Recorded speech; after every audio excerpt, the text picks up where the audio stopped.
देखी भैया देखावा पे एगो लड़की चैत के मौसम में हाँ अरे वो सब चैत के मौसम के तो जानते बनी जा चैत के हवा ऐसा बहेला ना कि देह लावा खानी फूट जाला। हाँ आ चैत के मौसम में टी शर्ट और जींस पहनले भी एगो लड़का देखा था कहा था छाती पीटा था का हो आई हो दादा अरे बाप रे बाप ओढ़नी ओढ़ले रहतू तो कम से कम बेयार तो ना लागे। मार दिलू कुरुक जइबू कुरुक लड़का का कहता का खोल के बतावा खोल के या हो राजन भाई बढ़ा रहा हृदय भाई ओ हो अविनाश हो पवन बाबा ए शंकरपुरे बढ़ाओ ए सोनू बारू का मशीन ई सकीन तोहर करी आई घाम करी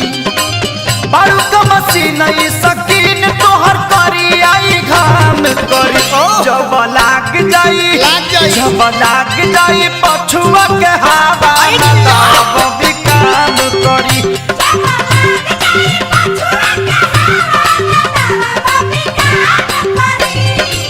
बारू का मशीन ई सकीन तोहर करी आई घाम करी बारू का मशीन ई सकीन तोहर करी आई घाम करी जब लाग जाई जब लाग जाई पछुआ के हवा तब भी काम करी।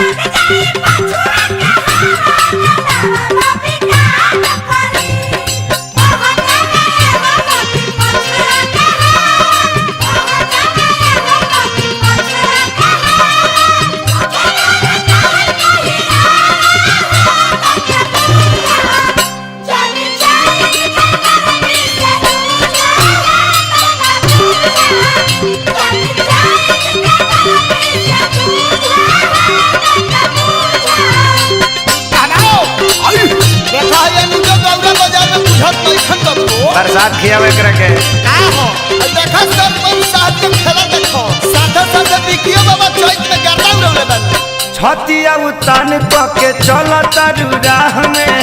जलता जमीन कैसे सहतारू धाह में ए हो हाँ हाँ छतिया उतान के चलता राह में जलता जमीन कैसे सहतारू धाह में डॉक्टर लागे जइबू कुल कुछ चढ़ा के लसा जाम कोरी बंद हो जाई छे डॉक्टर लागे जइबू कुल कुछ चढ़ा के लसा जाम कोरी जब लाग जाई जब लाग जाई पछुआ के हवा तवा बबी काम कोरी।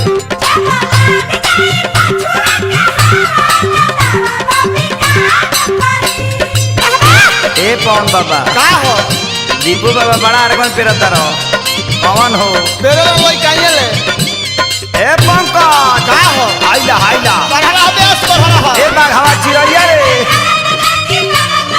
हृदय भाई राजन भाई है देखा भिखारिया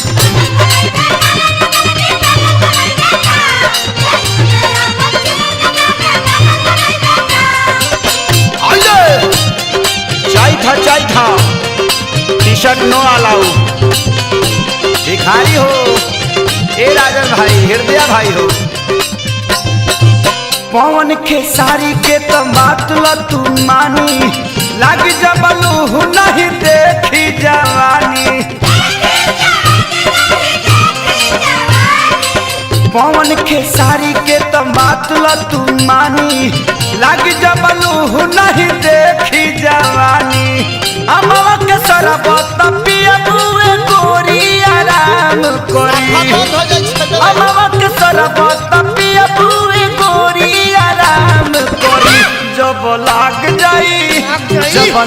जाई पछुआ के हवा तवा बबी काम करी।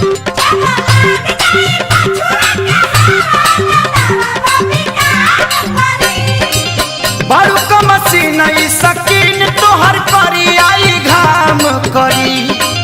बारू का मशीन ई सकीन तोहर करी आई घाम करी जब लाग जाई पछुआ के हवा